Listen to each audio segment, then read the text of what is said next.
So what we have is the Stihl 500i big bore. This is a pop-up. Came from Dave Smith at CCC Racing. Thank you, Dave. He has all sorts of other Wiseco pistons, bunch of different models. Some of them he even offers a caber ring with, so you can run them in the chrome steel bores. But we bored this cylinder out, and to make this fit down on the case needs some clearancing work. But since this build is still going to go into the woods and log and be a work saw, I'm going to take the pop-up right off. They make plenty of compression just with a 40 thousandths band cut. So we're going to shave this pop-up off. We're going to try it with just a plain flat top, just like the factory piston. But you can see a whole lot more skirt. Oh. You can see a few marks on the stock piston already. But these things come jagged as can be down here.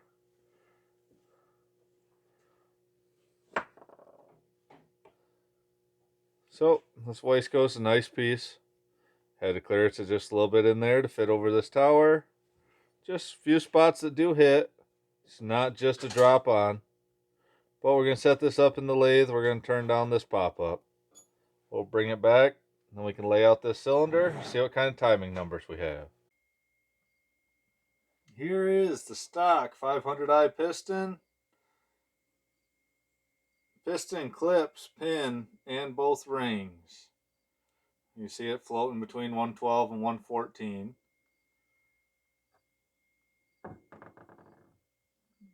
Here's the big bore piston, clips, ring, and pin. 112.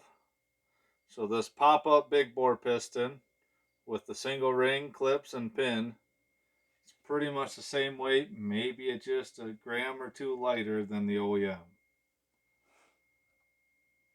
Same thing, no windows. I whipped up this little fixture so I could cut the dome off. Piece of aluminum. This is basically an eye bolt, threaded in tight, and then you can index it in to make sure that the face is running true. This right here is all we're worried about. We're not cutting diameter, doing nothing else. So as long as this is perpendicular to the sides, we'll be all right. But I didn't need the pop-up for this build. Maybe if you were doing a two-piece saw or whatnot, but I can make lots of compression with just this flat top.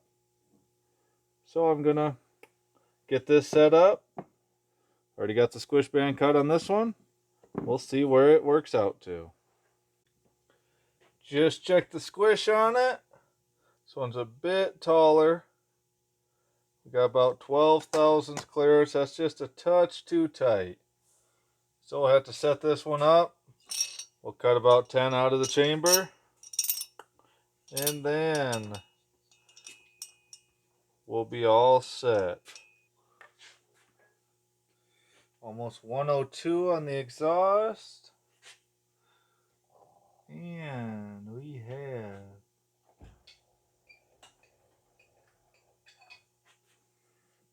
125 on the transfers.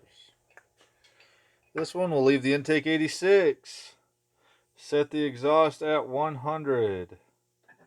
And we'll take the transfers to 120, 121. So I'll get that laid out, then I can start grinding on it. Alright, here is the ported 500i cylinder, the big bore. Just normal work numbers, one wider than I could go with the exhaust, same with the intake. Transfers 120, exhaust 99. We shaved the pop-up on the piston. So we'll get this one boxed up, sent out to plating. Hopefully we'll have it back in a couple weeks and it'll be ready to put together. I put nice bevels on everything just like I would, so that it should come through the plating. And I think they'll bevel it up too after it's plated, clean everything up. But pretty excited about this project. We'll cross our fingers. Hope that the injection can keep up with the extra displacement. And let me know what you guys think. This is definitely going to be a more costly build, sending it out for plating. But I've done enough of the sleeved ones that I wanted to try the plating one. And this will retain more factory cylinder, more cooling, better heat transfer. So we'll get this stuff all cleaned up, boxed up, and shipped out. So until next time, this is where we're at with the Big Bore 500i.